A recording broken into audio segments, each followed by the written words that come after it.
ফাতেমার মধ্যে পার্থক্য কি জানেন? এমন কোনো পার্থক্য নেই, এমন কোন পার্থক্য দুই ফাতেমার মধ্যে নেই। ছোট্ট একটা পার্থক্য, সেটা হলো নবীর মেয়ে ফাতেমা জান্নাতের রানী, আমাদের ঘরের ফাতেমারা জাহান্নামের রানী। যদি বলেন কেন, আমি আপনাদের বলে দিচ্ছি কেন। আমার কথা নবী পাক বলছেন, দেখেন, নবীর মেয়ে ফাতেমা যদি জান্নাতের রানী হয়, আমাদের ঘরের ফাতেমারা জাহান্নামের রানী হবে কেন? এটা আমারও প্রশ্ন। নবীর মেয়ে ফাতেমার জায়গায় যদি খচিতলার একজন ফাতেমা জান্নাতের রানী হতো, তাহলে তো আমরা একটু রাজারহাটের দিকে বড়াই করে বেড়াতাম যে জীবনতলায় খচিতলায় ছকিনাবুর মেয়ে ফাতেমা জান্নাতের রানী হয়েছে, এর লোকের সাথে বড়াই করতাম। তা নবীর মেয়ে ফাতেমা কেন জান্নাতের রানী হবে? সেও নারী এও নারী, সে পর্দা করে এও পর্দা করে, সে যে খাদ্য খায় এও সে খাদ্য খায়, সেও মুসলিম এও মুসলিম। তাহলে দুই ফাতেমার মধ্যে এতটা পার্থক্য কেন? কারণটা অনেক কারণ আছে, তার মধ্যে দুটো কারণ বলবো, যে দুটো কারণের জন্য আমাদের ঘরের নারীরা জাহান্নামের রানী হবে, আর যে দুটো কারণের জন্য নবীর মেয়ে ফাতেমা জান্নাতের রানী হয়েছে। মাত্র দুটো কারণ, খুব মন দিয়ে শোনেন। ইনশাআল্লাহ ছোট আকারে গিয়ে আমি বুড়িমা দিয়ে আমার অনুষ্ঠান আমি শেষ করবো। গজলটা মন দিয়ে শুনবেন। যদি হতে চাও নারী জান্নাতি জান্নাতি, আম্মা ফাতেমার মতো হও নিজে তৈয়ারে। যদি হতে চাও নারী জান্নাতি জান্নাতি, আম্মা ফাতেমার মতো হও নিজে তৈয়ারে।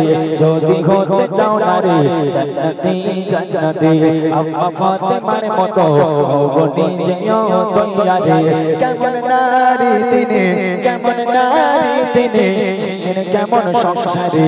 যদি হতে চাও নারী জান্নাতি জান্নাতি, আম্মা ফাতেমার মতো হও নিজে তৈয়ারে। কেমন নারী তিনি, কেমন নারী তিনি, ছিলেন কেমন সংসারে। যদি হতে চাও নারী জান্নাতি জান্নাতি, আম্মা ফাতেমার মতো হও নিজে তৈয়ারে। প্রথম নাম্বার কারণ কি? প্রথম নাম্বার কারণ হচ্ছে বোরখা। আজকের এই মায়েরা যারা এসেছে দেখেন সবাই পর্দা করে এসেছে, ঢেকে ঢুকে ভালো করে এসেছে। তবে আমার ঘরের মেয়েদের পর্দা আর নবীর মেয়ে ফাতেমার পর্দা, এই দুই পর্দার মধ্যে পার্থক্য কোথায়? কবি লিখছে দেখেন, নবীর বেটি বোন তিনি জান্নাতের রানী নয়, নবীর বেটি বোন তিনি জান্নাতের রানী নয়। এই মর্তবা পেলো ইমান, এই মর্তবা পেলো ইমান, আমলেরই দ্বারা। দেখতে কেমন ফাতেমা ছিল কেউ তো জানে না, দেখতে কেমন ফাতেমা ছিল কেউ তো জানে না। জীবন কাটে তাবলি দেবা, জীবন কাটে তাবলি দেবা, তাহার এক পোশাক পরে। যদি হতে চাও নারী জান্নাতি জান্নাতি, আম্মা ফাতেমার মতো হও নিজে তৈয়ারে। যদি হতে চাও নারী জান্নাতি জান্নাতি, আম্মা ফাতেমার মতো হও নিজে তৈয়ারে। কেমন নারী তিনি, কেমন নারী তিনি, ছিলেন কেমন সংসারে। যদি হতে চাও নারী জান্নাতি জান্নাতি, আম্মা ফাতেমার মতো হও নিজে তৈয়ারে। যদি হতে চাও নারী জান্নাতি জান্নাতি, আম্মা ফাতেমার মতো হও নিজে তৈয়ারে। একটা মাত্র বোরখা, নবীর মেয়ে ফাতেমার একটা বোরকা ছিল ভাই, একটা। এই একটা বোরকাটাও ফ্রেশ নয়, চতুর্দিকে তাবলি মারা ছেঁড়া ফাটা বোরখা। এই ছেঁড়া ফাটা তাবলি মারা বোরখা পরে নবীর মেয়ে ফাতেমা সারা জীবন কাটিয়ে দিল। তথাপিও আম্মাজান ফাতেমা কেমন দেখতে ছিল? তিনি লম্বা ছিলেন নাকি তিনি বেটে ছিলেন? তিনি ফর্সা ছিলেন নাকি তিনি কালো ছিলেন? তার স্বামী আর সন্তান, এই দুই পুরুষ ছাড়া পৃথিবীর আর কোনো পর পুরুষ আম্মাজান ফাতেমাকে চোখে দেখেনি। কেন তিনি জান্নাতের রানী হবে না? আমার ঘরের মেয়েরা পারবে? আমার ঘরের মেয়েদের বাপ যদি বলে মা বোরকা পরো, মা বড় হয়েছে বয়স হয়েছে বোরকা পরো, তখন বোরকার কথা শুনলে আমার ঘরের বোনেদের মুখ বাংলার পাঁচ হয়ে যায়। মার কাছে গিয়ে বলে তোমার স্বামীর একটু বোঝাতে পারো না? কেন কি হয়েছে না? বলে তোমার বুড়ো স্বামী খালি বলে বোরকা পরো। বোরকা এই জমানায় চলে? আমার বান্ধবীরা কত দামি দামি সব কত সুন্দর সুন্দর শাড়ি বার হচ্ছে, কত সুন্দর সুন্দর জামা বার হচ্ছে, ওই সব না দিয়ে খালি বলে বোরকা পরো বোরকা পরো। বোরকায় কি আছে রে বাবা? বোরকায় হ্যাঁ নবীর মেয়ে ফাতেমা একটা বোরকা পরে সারা জীবন কাটিয়ে দিয়েছে। তারপরও কেমন দেখতে ছিল পৃথিবীর কোনো মানুষ ফাতেমাকে অনুসরণ করতে পারলো না, ফাতেমাকে উপলব্ধি করতে পারলো না ফাতেমার গায়ের গঠন কেমন ছিল। তাই তো তিনি জান্নাতের রানী। কবির ইচ্ছা দেখেন, নবীর বেটি বলতের জান্নাতের রানী না, নবীর বেটি বলতের জান্নাতের রানী না। এই মর্তবা পেলো ইমাম, এই মর্তবা পেলো ইমাম আমলে দাদা।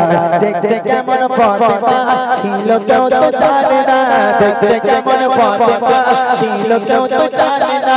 তাবলি দেবা জীবন কাটে, তাবলি দেবা জীবন কাটে, তাবলি দেবা তার এক পোশাক পরে যদি হতে চাও না রে জান্নাতি জান্নাতি।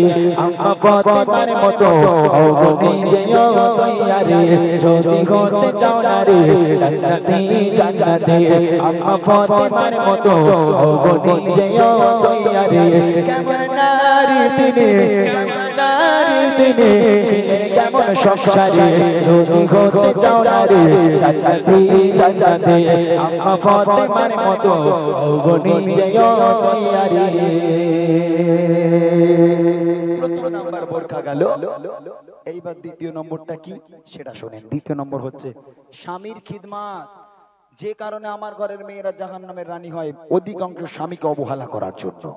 আমার দাদা ভাই গুলো, ভাই তোমার বিয়ে হয়েছে? ভাই হয়েছে? বউ ভালোবাসে? হ্যাঁ, দুটো ছেলে মেয়ে ভালো, কিন্তু ছেলে মেয়ে তো ভালোবাসে, তোমার বউ তোমার ভালোবাসে? সত্যি কথা বলো, সত্যি বলছো? ওই লোকের হাত কিন্তু মাথায়। কেন বলেন তিনি? মনে মনে করছে স্টেজে বসে আছে, সামনে তো বসে আছে বউ, আর মাথায় হাত দিয়ে আল্লাহ বলবো হ্যাঁ না না, হ্যাঁ না না। এখন সামনে বউ রয়েছে বলে মাথা হ্যাঁ হ্যাঁ ভালোবাসে ভালোবাসে। যদি এখান থেকে বলে না ভালোবাসে না, সেই পেছন থেকে বলবে হ্যাঁ হত ছাড়া বাড়ি আসবে উঠো, আজ তোর একদিন কি আমার একদিন, নাকি বলেন? নবীর মেয়ে ফাতেমা স্বামীকে কেমন খিদমত করতো, ভাই রাগ করো না, ইয়ার কি মজা করেছে। নবীর মেয়ে ফাতেমা কেমন স্বামীকে খিদমত করতো, আর আমার ঘরের ফাতেমারা কেমন স্বামীর খিদমত করে, কবি লিখছে দেখেন। পিতার কথায় স্বামীর সেবা করতো তিনি আবিরা, পিতার কথায় স্বামীর সেবা করতো তিনি আবিরা। কখনো করেনি কিছু, কখনো করেনি কিছু, তারে স্বামীর অপমান করেছিল তার স্বামী, তবু তার কাছে দামি করেছিল তার স্বামী, তবু তার কাছে দামি। না খেয়ে দিন রাত কেটে যায়, না খেয়ে দিন রাত কেটে যায়, স্বামীর সেবা করে যদি হতে চাও না রে জান্নাতি জান্নাতি। আম্মা ফাতেমার মতো ওগো নিজেও তৈয়ারি, যদি হতে চাও না রে জান্নাতি জান্নাতি। আম্মা ফাতেমার মতো ওগো নিজেও তৈয়ারি। কেমন নারী তিনি, কেমন নারী তিনি, ছিলেন কেমন সংসারী, যদি হতে চাও না রে জান্নাতি জান্নাতি। আম্মা ফাতেমার মতো ওগো নিজেও তৈয়ারি। হযরত আলী ছিলেন এত গরিব মানুষ, ফাতেমাকে একবেলা খাবার দেওয়ার ক্ষমতা নেই, একটা শাড়ি কিনে দেওয়ার ক্ষমতা ছিল না হযরতে আলীর। সারা দিন রাত পেটে পাথর বেঁধে সংসার চলে, হযরতে আলী ফাতেমাকে খাওয়া দিতে পারে না। কিন্তু নবীর মেয়ে ফাতেমা একটা দিনের জন্য স্বামীর কাছে গিয়ে চোখে চোখ রেখে বলেনি যে আপনি আমার স্বামী হবার যোগ্য না। কেন না? আপনি নবীর মেয়ে ফাতেমাকে বিয়ে করেছেন, জান্নাতের রানীকে বিয়ে করেছেন না। আপনি আমি ফাতেমা, আমাকে একটা শাড়ি কিনে দেওয়ার ক্ষমতা আছে না, এক মুঠো খাবার দেওয়ার ক্ষমতা আছে? কিসের স্বামী? কেমন স্বামী আপনি? নবীর মেয়ে ফাতেমাকে খেয়াল রাখতে পারেন না? কখনো ফাতেমা স্বামীর কাছে এই কথা বলেনি। হযরতে আলী শাড়ি কিনে দিতে পারতো না, খাবার দিতে পারতো না, তারপরেও নবীর মেয়ে ফাতেমা স্বামীর কাছে গিয়ে মাথাটাকে হ্যাট করে স্বামীর শুকরিয়া আদায় করেছে। আমার স্বামী আমাকে যেভাবে রেখেছে আমি ফাতেমা খুশি। আমার ঘরের ফাতেমা হলি ওরে আল্লাহ। এখন এই ভাই ধরে নাও রাজমিস্ত্রি কাজ করে, এখন সন্ধ্যেবেলা যদি হাত মুখ দিয়ে টাকা চায় রাজমিস্ত্রি কাজে, ভাই কত করে এখন? 500 নাকি 600 টাকা? 600 টাকা নিয়ে কি করবে? 600 টাকা যদি একটা বউর জন্য শাড়ি কেনে, চুড়িদার কেনে, এখন সেও তো বউকে ভালোবাসে, এখন খুব আশা তার বউকে একটা গিফট করবে, হয় শাড়ি না হলে চুড়িদার। তো জায়গাটা কিনে সাইকেল চালিয়ে চালিয়ে বাড়ি এলো, এসে হাত মুখ না ধুয়ে না খেয়ে সাইকেলটাকে রেখে ফাতেমাটাকে, এই ফাতেমা, এই ফাতেমা বেরিয়ে আয়। আঙ্গা ঘরের ফাতেমার টেম্পার 5G।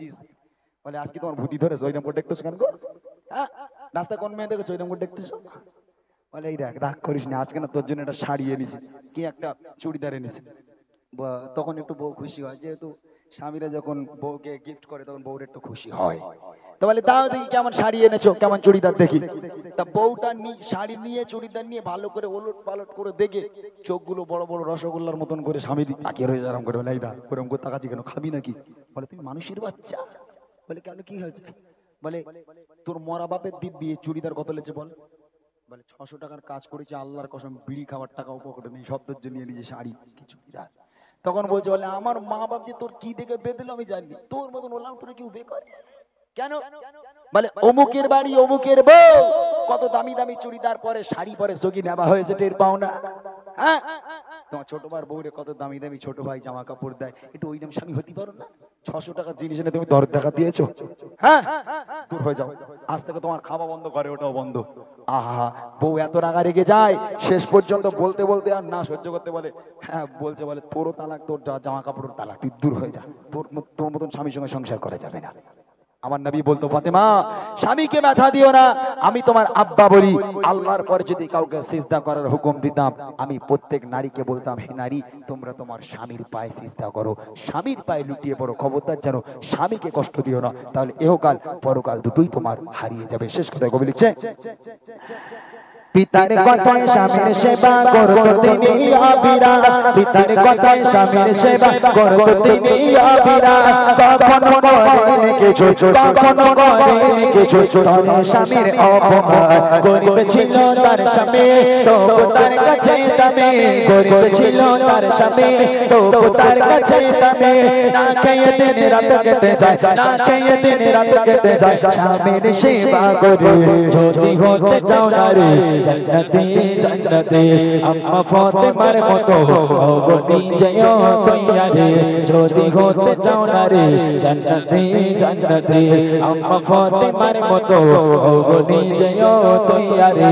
কেমন নারী তিনি, কেমন নারী তিনি, ছিলেন কেমন সংসারী, যদি হতে চাও নারী জান্নাতে জান্নাতে, আম্মা ফাতেমার মতো অগনি জয় তৈয়ারে, যদি হতে চাও নারী জান্নাতে জান্নাতে, আম্মা ফাতেমার মতো অগনি জয় তৈয়ারে। ছোট্ট করে মসজিদে হাকে বেলাল আযান, সেই আযান শুনিত, সেই আযান শুনিত আল্লাহর আরশে মক্কা মদিনার মসজিদে হাকে বেলাল আযান। আল্লাহ রাসূল 1 তারিখে বেলাল আযান দেননি। আল্লাহ রাসূল বলেছিল বেলাল, আমি তো কোনো আজান শুনতে পাইনি। তখন হযরতে বেলাল আজান দিতে লাগলেন। কবি লিখছেন ওই হতো না সকাল সেটা না শুনে আজান, বলে হাদিসের পাতায় নবী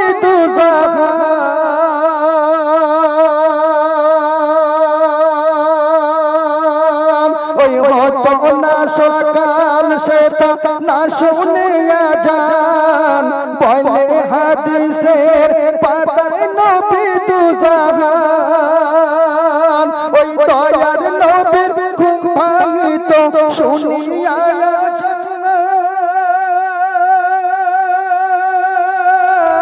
আযান, ওই শুনে আযান, শুনে আযান মসজিদে যাই নবী দুজাহান, আমার নবী দুজাহান মদিনার মসজিদে হাকে বেলাল আযান, সে আযান শুনিত, সে আযান শুনিত আল্লাহর আরশে মক্কা, সে আযান শুনিত আল্লাহর আরশে মক্কা মদিনার মসজিদে হাকে বেলাল আযান।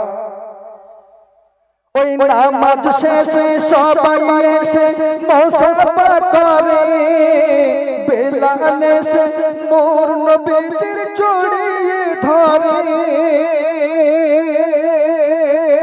ওই নামাজ শেষে সবাই এসে মুসাফা করে, বেলাল এসে মোর নবীজির জড়িয়ে ধরে, ওই বন্ধ মধুর মিলনে যেদিন যাবে তো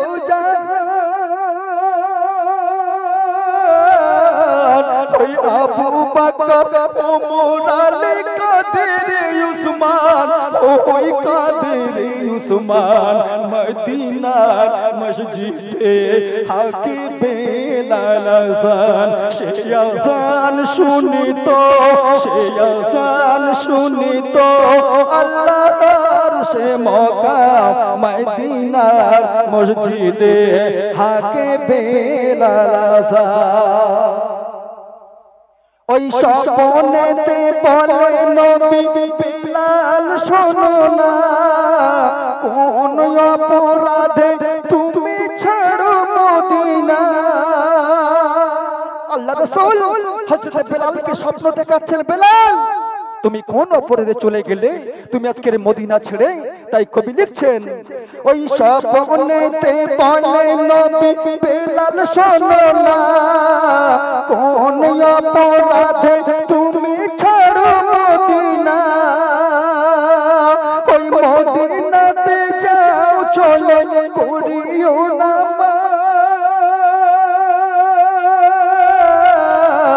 ওই মদিনা ছেড়ে কেন গেলে দামেস্কের ময়দান কেন গেলে দামেস্কের ময়দান মদিনার মসজিদে হাকে বেলাল আযান মদিনার মসজিদে হাকে বেলাল আযান সে আযান শুনিত সে আযান শুনিত আল্লাহর সে মকাম মদিনার মসজিদে হাকে বেলাল আযান হযরত বেলালকে আল্লাহ রাসূল যখন স্বপ্ন দেখালেন হযরত বেলাল ছুটে ছুটে চলে গেলেন মদিনার মসজিদে হযরত বেলাল মদিনার মসজিদে গিয়ে আযান দেওয়া শুরু করলেন কবি লিখছেন ওই হলো সকাল উঠে বেলাল নামাজ আদায় করে দিল পাড়ি তাড়াতাড়ি মদিনা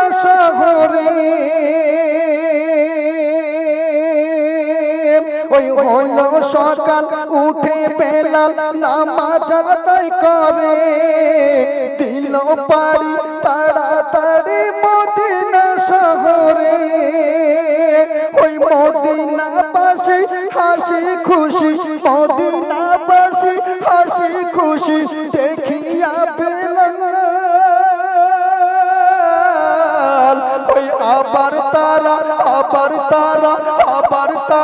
প্রাণ ভরে শুনিবে আযান তারা শুনিবে আযান মদিনার মসজিদে হাকে বেলাল আযান মদিনার মসজিদে হাকে বেলাল আযান যখন বেলাল মদিনার মসজিদে এসে যখন আযান দেওয়া শুরু করলেন সেই সময় কি ঘটেছিল তখন সবাই আনন্দে আত্মহারা হয়ে গিয়েছিল হযরত বেলাল যখন আযান দিয়েছিলেন আল্লাহ রাসূল তখন বলছে হারে আমি আখিরি জামানার নবী নূর নবী আমি জনাবে মুহাম্মদ মুস্তাফা বলছি আমি যতক্ষণ না বেলালের আযান আমার কানে আসে আমি যেন মনে করি সেদিনে কোনো আযান দেয়নি কেউ তাই হযরত বেলাল আযান দেওয়া শুরু করলেন কবি লিখছে ওই সবাই মিলে বেলালকে বলে আযান ফুকিতে ওই শোকেতে আযান দিল না মদিনার মসজিদে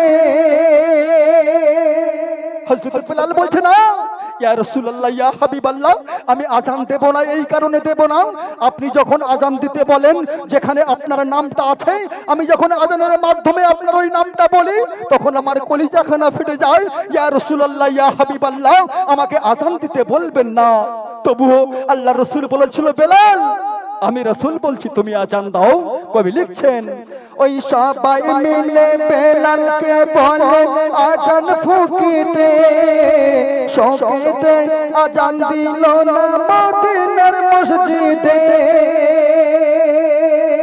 বলে আর বলো না আযান দেব না আর বলো না আযান দেব না আমি দেব না আযান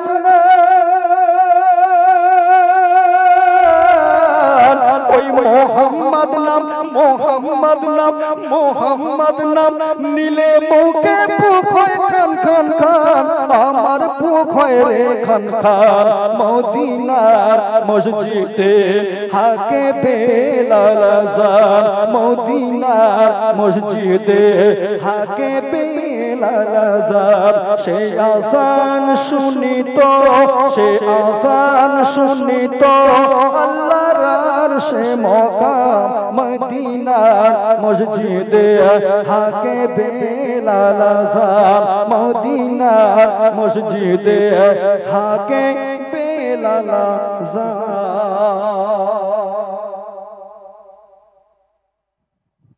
মাশাআল্লাহ, বহুত খুব শুনলেন আমাদের সেই 1 টাকা হারাম টাকা ঢুকলে কুরবানি হবে দন্তনাগারে দন্তনাগারে। হ্যাঁ, এগুলো খেয়াল রাখতে হবে। সেই গজল পরিবেশন করব, তার আগে একটু নাচ পড়ছে। কিয়ামতের দিনে আমাদের অবস্থা কি হবে? আর বিশ্বনবী মুহাম্মদুর রাসূলুল্লাহ আমাদেরকে হাউজে কাউসারের পানি খাওয়ানোর জন্য দাঁড়িয়ে থাকবে কিয়ামতের দিনে। কেমন করে দাঁড়িয়ে থাকবে? কবি লিখছে,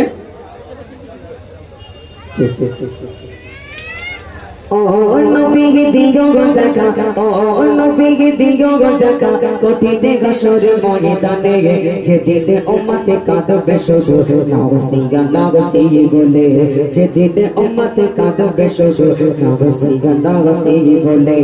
ও নবী দিগো টাকা, ও নবী দিগো টাকা, কোটিতে গাসর ময়দানে যেতে উম্মতে কাঁদবে শুধু নাগসিগা নাগসি বলে, যেতে উম্মতে কাঁদবে শুধু নাগসিগা নাগসি বলে। 12টি সূর্যের মুখ আসবে মাথার পারে, সেই তাপে মাটি পড়ে তামাক হয়ে যাবে, সেই তাপে মাটি পড়ে তামাক হয়ে যাবে। 12টি সূর্যের মুখ আসবে মাথার পারে, সেই তাপে মাটি পড়ে তামাক হয়ে যাবে, সেই তাপে মাটি পড়ে তামাক হয়ে যাবে। মোদের কষ্ট বোঝার মতো ও নবী মোদের কষ্ট, ও নবী মোদের কষ্ট বোঝার মতো, ও নবী মোদের কষ্ট বোঝার মতো কেউ নেই সেই দিনে, যেদিনে উম্মতে কাঁদবে শুধু নাগসিগা নাগসি বলে, যেদিনে উম্মতে কাঁদবে শুধু নাগসিগা নাগসি বলে। ও নবী দিগো টাকা, ও নবী দিগো টাকা, কোটিতে গাসর ময়দানে যেদিনে উম্মতে কাঁদবে শুধু নাগসি মাথার পাহাড়ে, সেই তাপে মাটি পড়ে তামাক হয়ে যাবে, সেই তাপে মাটি পড়ে তামাক হয়ে যাবে। 12টি সূর্যের মুখ আসবে মাথার পাহাড়ে, সেই তাপে মাটি পড়ে তামাক হয়ে যাবে, সেই তাপে মাটি পড়ে তামাক হয়ে যাবে। মোদের কষ্ট বোঝার মতো ও নবী মোদের কষ্ট, নবী মোদের কষ্ট বোঝার মতো কেউ নেই সেই দিনে, যেদিনে উম্মতে কাঁদবে শুধু নাগসিগা নাগসি বলে, যেদিনে উম্মতে কাঁদবে শুধু নাগসিগা নাগসি বলে। ও নবী দিও দেখা, ও নবী দিও দেখা, কোটিতে গাসর ময়দানে যেদিনে উম্মতে কাঁদবে শুধু নাগসিগা নাগসি বলে, যেদিনে উম্মতে কাঁদবে শুধু নাগসিগা নাগসি বলে। পিতা মাতা সন্তানেরা হবে যে অচেনা, যে যার মতো ছোট বেশি হয়ে দিশে গারা, যে যার মতো ছোট বেশি হয়ে দিশে গারা। পিতা মাতা সন্তানেরা হবে যে অচেনা, যে যার মতো ছোট বেশি হয়ে দিশে গারা, যে যার মতো ছোট বেশি হয়ে দিশে গারা। তোমার মতো আপন কে গো নবী, তোমার মতো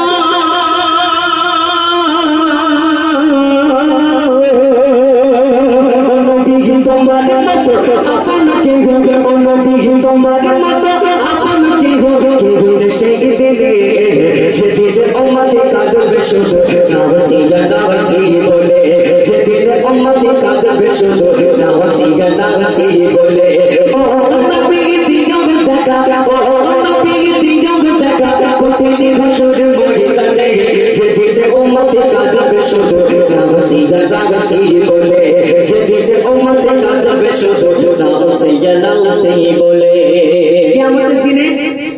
সন্তান মাকে চিনবে না। দেখছি সন্তান মাকে চিনবে না, মা সন্তানকে চিনবে না। কেন চিনবে না? কিয়ামতের দিনে যে যার মতো ব্যস্ত থাকবে। দুনিয়ার জমিনে কোনো সন্তান যদি তার মায়ের কাছে বলে, মা তুমি আমাকে চিনতে পারছো না, আমি তোমার আব্দুর রহিম বলছি, কি বলবে? আমি তোমার আব্দুল সত্তার, আমি তোমার আব্দুর রহিম, আমি তোমার জব্বার, আমি তোমার আলাউদ্দিন বলছি। মা সেই দিন বলবে, কে তুমি বাবা? তোমাকে চিনতে পারছি না তো, চলে যাও, তোমাকে চিনি না। দুনিয়া জমিনে আমার কোনো সন্তান ছিল না।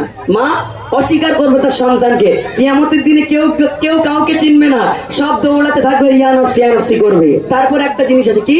মিজান, দাড়ি পাল্টাই, ওজন হবে, নেকি আর গোনা। তারপর কি হবে? কবি লিখছে, মিজানে থেকো গো তুমি, থেকো গো বলসিরাতে, সুপারিশ করো নবী সবার আপন করে, সুপারিশ করো নবী সবার আপন করে।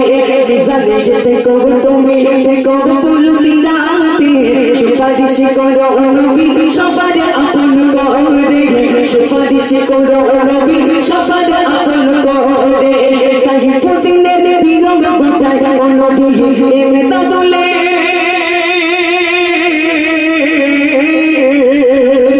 নবী এমদা দোলে দিল গোটায়, নবী এমদা দোলে দিল গোটায়। তোমার পাও কদমে যেদিন উম্মত কাঁদবে শুধু নাওসিয়া নাওসিয়া বলে, যেদিন উম্মত কাঁদবে শুধু নাওসিয়া নাওসিয়া বলে।